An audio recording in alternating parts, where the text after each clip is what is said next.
Hello, wondrous interwebs! It is I, least fit of all of the geeks, David here with another Burn and Learn. A Burn and Learn is my desire to stay fit and alive long enough to raise my amazing son, to enjoy the coming twilight years of apocalypse with my brilliant, beautiful wife Jane. I hate exercise, it's boring, so I like to learn something while I'm doing it, and I like to share what I've learned with you the sweatiest, most self-indulgent way possible. If you don't see a video, it means I haven't exercised.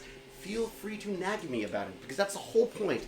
I do this is entirely selfish. I'm glad some people enjoy it, but this is entirely so that I exercise. Because now I know that at least 2 people know that I haven't exercised, and they will bother me. Probably Xenos. Anyways, why am I clutching this? You're probably wondering, why is he clutching a pet groomer? Well, let me tell you. Because one of my fantastic Patreons, my perfect Patreons, Christina, not only donates money on a monthly basis so I can do Tech Bandits, but she also thought, I can't use this Dremel on my pet because my pet freaks out and attacks everything. I don't know, whatever it happens. Basically, the dog or cat, hopefully dog, dogs are so much cooler, doesn't like the sound for some reason. Yeah, I can sort of understand that. Coming up my toenails, forget it.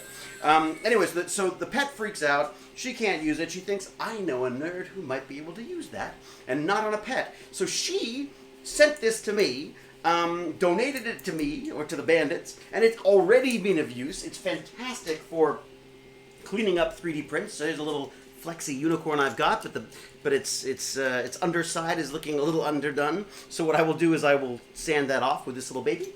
I've also used it to fix a little camera rig that I'm using right now. It wouldn't fit. There was a little piece in the way, and I just took it all off. Fantastic. I mean, this is just, again, this is the kind of smart, nerdy thinking that I love, that the Tech Bandit sort of brings out in people.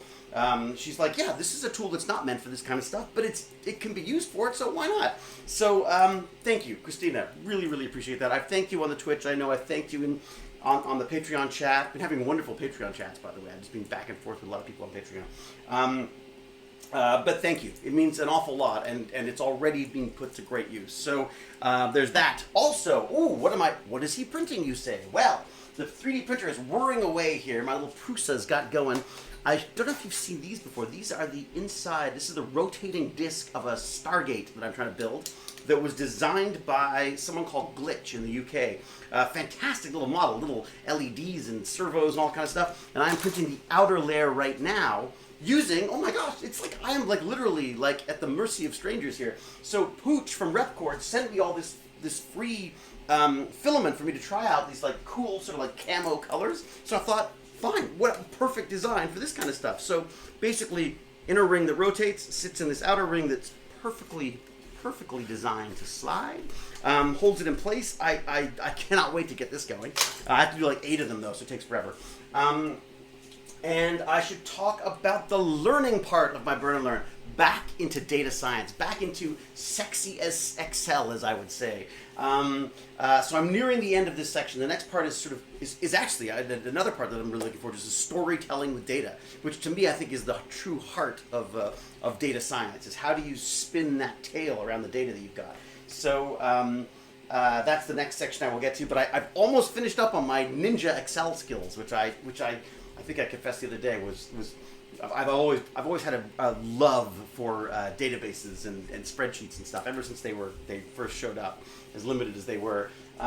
So plowing on with that, going into the whole using of filters basically to drill down the data, sort the data, sub total data or average data, all that kind of stuff. So very, very, very, very useful skills to have. And things, most of which I had a sense of before, but I never actually, sat down and spent some time with it. So that's very, very cool. What other things of interest do I have for you? Soylent. Yeah, I put on my Soylent shirt today to work out, and I realized, and then I went online to see if Soylent was available in Canada again yet, and it's still not available. And I think, what's the perfect drink for the apocalypse? Is the Soylent. I miss it. I gotta say, I used to order it all the time, and I love it. And they were talking about it on This Week in Tech on the Twit Network this week, and I was like, God, I miss my Soylent. It would be perfect for now. Do my exercise, drink a little drink, and it drives me crazy. Anyways, apparently there's some different rules about what food replacement needs to be in Canada. So come on, people, let nerds like me drink my fancy future drinks. So yeah, so missing Soylent, enjoying my data science. Really loving our Twitch streams. I gotta say, we have had the best Twitch streams. Baz and I have been having so much fun with that, to the point where like I'm losing my voice. We're doing like 3-hour streams or 2.5-hour streams. It's just it's amazing. So yeah. That said, my son is upstairs, hopefully not setting the house on fire by making a quiche. By making a quiche, I mean putting it in the oven and like cooking it. But believe me, that's enough. So until we geek again, sweaty or not, it better be sweaty because that means I've exercised. Cheerio! Woohoo!